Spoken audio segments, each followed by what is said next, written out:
quand le piège se referme. La victime est peu à peu piégée par les effets de la dévalorisation, de la peur et de l'emprise que l'auteur a créée. Elle se sent incapable sans lui. On a envie de partir, mais en fait on le fait pas. Enfin, pour moi, parce que ils me disaient que j'étais incapable de m'occuper de mes enfants toute seule. En fait, ils nous disent que sans eux, on n'est plus rien. Je me disais que j'allais pas y arriver toute seule. Je me sentais affaiblie.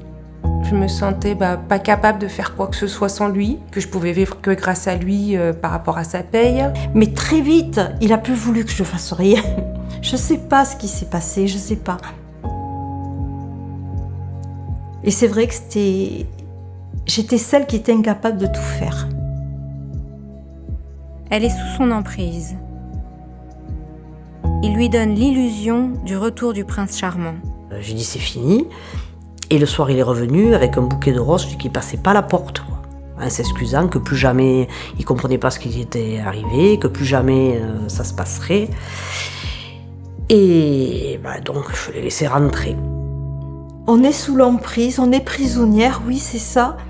Et pour partir, c'est dur, il y a un tout. Il revenait avec une friteuse ou alors il revenait avec un bouquet de fleurs. Il s'excusait, il m'a dit voilà, j'ai réfléchi, excuse-moi, je recommencerai plus.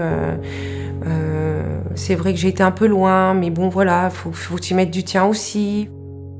Elle croit qu'il va changer. Elle espère qu'il va redevenir comme avant et elle va tout faire pour. La première demande qui est faite en fin d'entretien, c'est « Pourriez-vous recevoir mon compagnon ? Pourriez-vous recevoir mon mari, mon époux ?» Parce que je pense que tout ce qu'on vient de dire là, tout ce que vous me dites là, il faut qu'il l'entende. Il faut qu'il l'entende parce que quand vous allez lui dire, vous, il va vous écouter. Vous, il va vous croire. Vous, ça va forcément faire quelque chose. Et de ce quelque chose, peut-être que il redeviendra la personne qu'il était quand on s'est rencontrés, les premiers jours ou les premières semaines de notre relation. Finalement, j'étais cloîtrée dans cet appart, à devoir faire tout pour que ça convienne à monsieur, à couper du monde, entre guillemets. Et puis le temps a passé et puis je me suis renfermée en fait dans ce schéma-là, mais toujours dans l'idée en fait de me dire ou qu'un jour il allait changer, quand même comprendre que parce qu'on arrivait quand même à discuter à certains moments. Au départ, pendant je pense 2-3 ans, j'ai pensé qu'il allait changer, c'était pas possible. Elle a des représentations de la vie de couple, du rôle de l'un et de l'autre. C'était peut-être normal en fait pour moi. C'était peut-être les aléas de la vie de famille. Des fois ça va moins bien. Donc, Puis j'ai une grand-mère qui est très croyante et très pratiquante et qui a vécu toute sa vie avec un homme violent mais qui n'a jamais divorcé parce que vis-à-vis de la religion ça ne se faisait pas et qui expliquait qu'en fait les gens on les aimait avec leurs qualités et leurs défauts et que à partir du moment où on avait décidé de faire de cet homme-là l'homme de sa vie, il fallait assumer et affronter les problèmes de la vie de couple en fait. Elle a de l'empathie, elle peut lui trouver des excuses. Il s'est mis à boire de plus en plus, donc il y a beaucoup plus de violence. Et ensuite, il a perdu son boulot aussi, à cause de l'alcool. Donc c'est pareil, on se dit que c'est la situation qui fait que ça va pas, quoi, en fait. Qu'il est pas bien, donc qu'il est plus agressif, qu'il se met souvent en colère.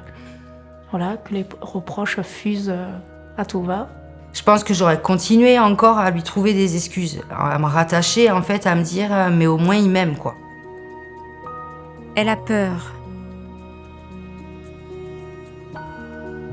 Mais la peur de pas arriver à faire les papiers, de pas arriver à faire ce qu'on m'avait toujours interdit de faire finalement.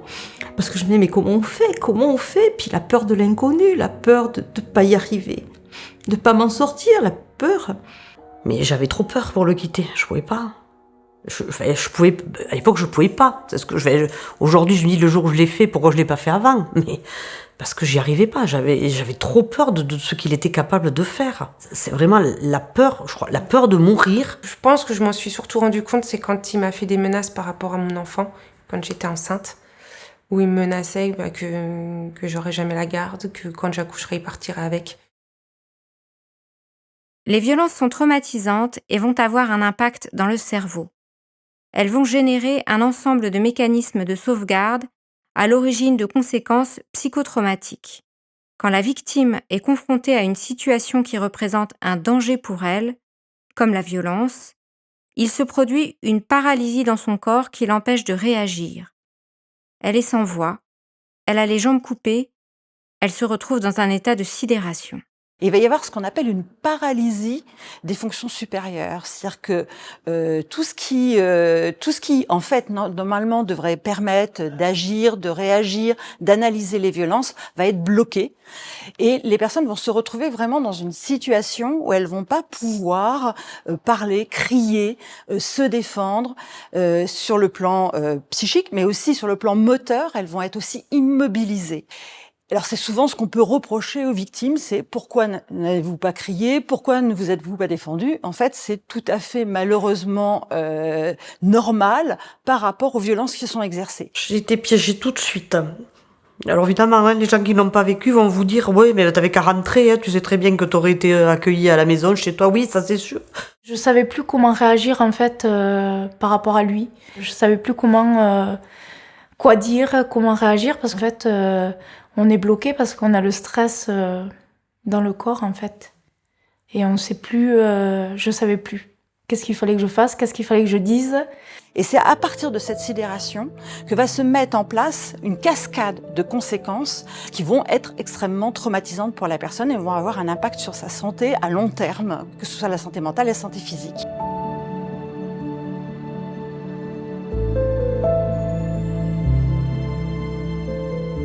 Dans le cerveau, on a une petite structure qui s'appelle l'amygdale cérébrale, qui s'allume en cas de danger et qui fait sécréter par les surrénales de l'adrénaline et du cortisol qui permettent à l'organisme de se préparer à agir, à fuir face à des violences. Très rapidement, on va se retrouver avec des doses d'adrénaline et de cortisol qui représentent un risque vital pour l'organisme et qui vont avoir un effet stress extrême.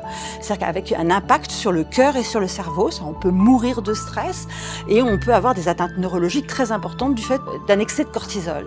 Et à ce moment-là, le cerveau n'a comme moyen pour permettre la survie de l'organisme, de la personne, que de disjoncter exactement comme dans un circuit électrique qui serait en survoltage.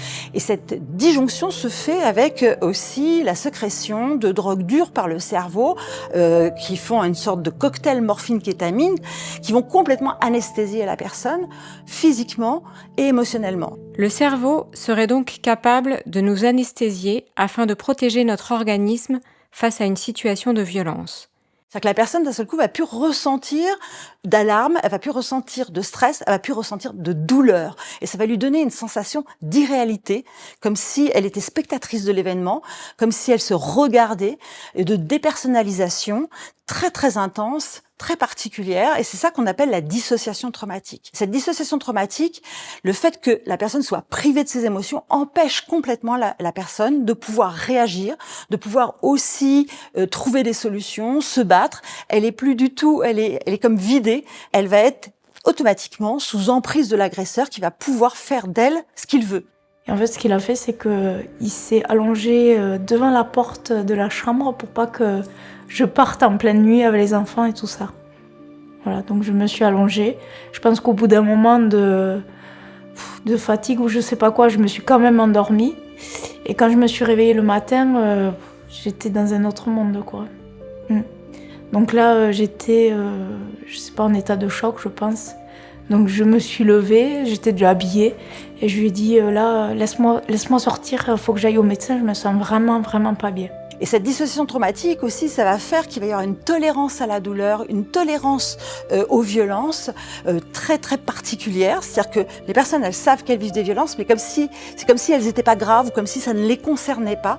Elles vont être piégées et ça explique pourquoi les victimes peuvent rester aussi longtemps avec un agresseur, parce qu'elles sont anesthésiées.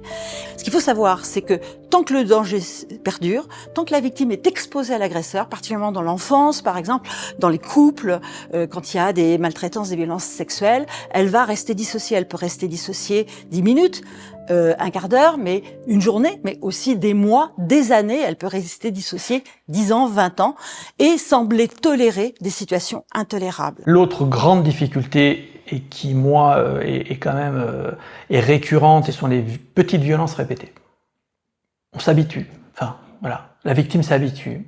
J'ai plein, vous voyez, en vous disant ça, j'ai plein de situations qui me reviennent en tête, de femmes, souvent des femmes, qui me disent mais tous les matins, il passe à côté de moi, il me met une gifle et il m'insulte. Mais vous savez, docteur, c'est comme ça depuis 20 ans. Et là, on a une femme qui nous dit oui, non, j'ai l'habitude, j'ai pas mal, ça me fait plus rien. La dissociation provoque des troubles de la mémoire. Les victimes ne sont plus en mesure de resituer les événements dans le temps et sont perdues dans la temporalité. Je serais incapable de vous dire l'émotion que je pouvais avoir à ce moment-là. En fait, je crois que mon corps a toujours été dans le silence d'un mal-être. Je me suis oubliée intérieurement. J'ai oublié mes ressentis, j'ai oublié tout. Je sais plus ce que j'allais dire. Et je sais plus. Vous pouvez me redire parce que là du coup je suis partie.